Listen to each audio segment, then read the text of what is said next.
Sur tous les exemples qui ont été donnés par le monde agricole, finalement, on voit des produits derrière, des produits qui peuvent être fabriqués par des industriels ou distribués par des commerçants. Donc, quelque part, les chambres de commerce et d'industrie sont concernées par les applications des agriculteurs.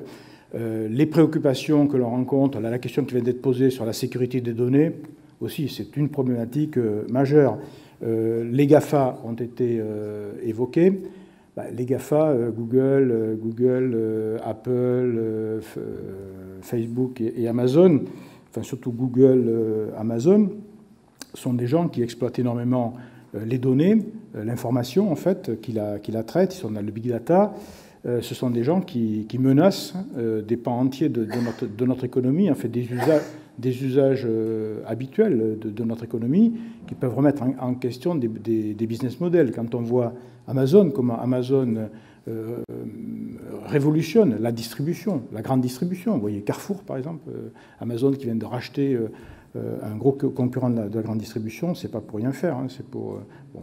De la même façon, il révolutionne aussi le monde de la messagerie, de la distribution jusqu'à la porte du particulier de ses produits. Alors justement, c'est le paradoxe, parce que on est en train de se dire, attention, ils nous font peur, etc. Et en même temps, on est sur une journée où on a entendu tout à l'heure, allez-y, et si vous n'y allez pas, votre chiffre d'affaires, vous prenez des chiffres précis de l'étude de l'ADI, ça va aller 6 fois moins vite. Donc aujourd'hui, vous, président d'une chambre régionale, vous dites quoi aux professionnels qui sont autour de vous? Moi, je dirais, beaucoup de choses ont été dites, donc je vais essayer de faire plus court dans mon propos, mais je pense qu'il est indispensable d'avancer dans ce domaine de la transformation numérique ou digitale. Le digital numérique, entre parenthèses, c'est la même chose. Hein. Digit, c'est 1 ou 0, c'est le langage du numérique. Et ensuite, transformation ou transition. On entend parler parfois de transition, mais j'ai vu tout à l'heure, et vous l'avez vu comme moi, dans tous les exemples d'ouvrages qui ont été présentés, on parle surtout de transformation, parce qu'en effet, ce n'est pas qu'une transition, une simple évolution, c'est vraiment un bouleversement complet en fait, de nos modes, de nos façons de travailler, mais aussi de nos business models. En fait. Et c'est surtout ça qui est important. Ce que je dirais à chacun et que j'applique dans ma propre entreprise, c'est qu'est-ce qui peut nous faire disparaître demain? Qu'est-ce qui peut remettre en cause notre business model? C'est tout simplement qu'un autre acteur fasse notre travail. Alors, pour ma part, à titre professionnel, je suis dans l'ingénierie pour l'industrie, donc nous faisons du dessin, du calcul, de la simulation numérique. Bon. Qu'est-ce qui peut finalement remettre en cause notre business model? C'est tout simplement l'automate qui partira de l'idée du client et qui enverra des données informatiques directes à la machine en impression 3D pour fabriquer le produit que le client, qui répondra aux besoins du client. Bon, c'est pas pour demain, mais malgré tout, c'est dans ce projet-là qu'il faut se projeter si on veut voir les choses en tout cas avec des idées de recherche et d'innovation, de façon de servir le business model. Ça peut être tout simplement l'éditeur de logiciels qui va aller beaucoup plus loin dans la façon de traduire les informations que nous utilisons pour concevoir le produit. Si déjà il intègre les normes, s'il est capable déjà les algorithmes, l'intelligence artificielle peut imaginer des solutions déjà.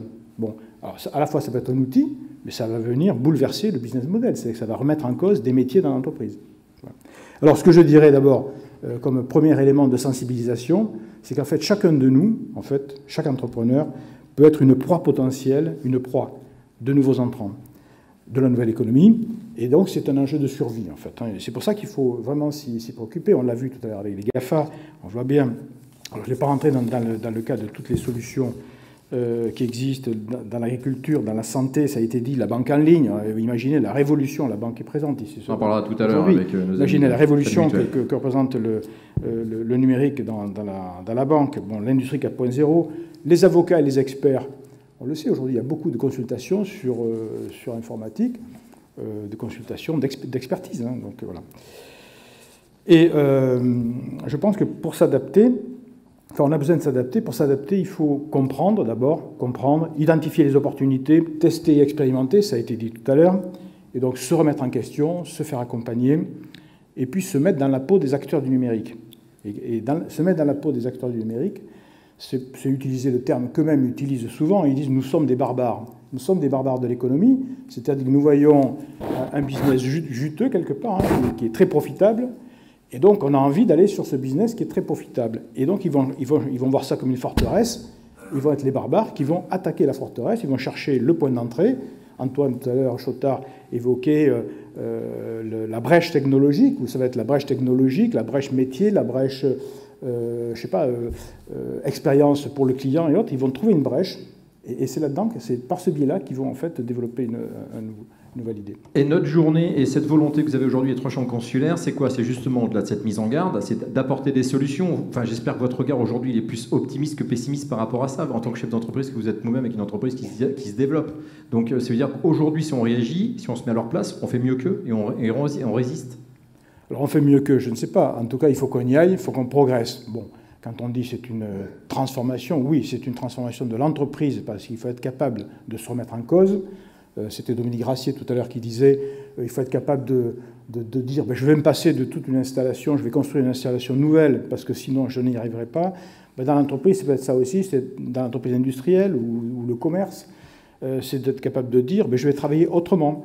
Je peux prendre l'exemple de commerçants et d'une application en ligne qui a été développée pour les commerces de centre-ville, c'est de créer des plateformes à plusieurs commerçants sur lesquels les clients vont pouvoir passer leurs commandes au boucher, au boulanger, à l'épicier, payer en ligne, et ensuite le client passera chez les différents commerçants, il ramassera les sacs de ses provisions, en fait, tout simplement. Voilà, par exemple, c'est des choses comme ça.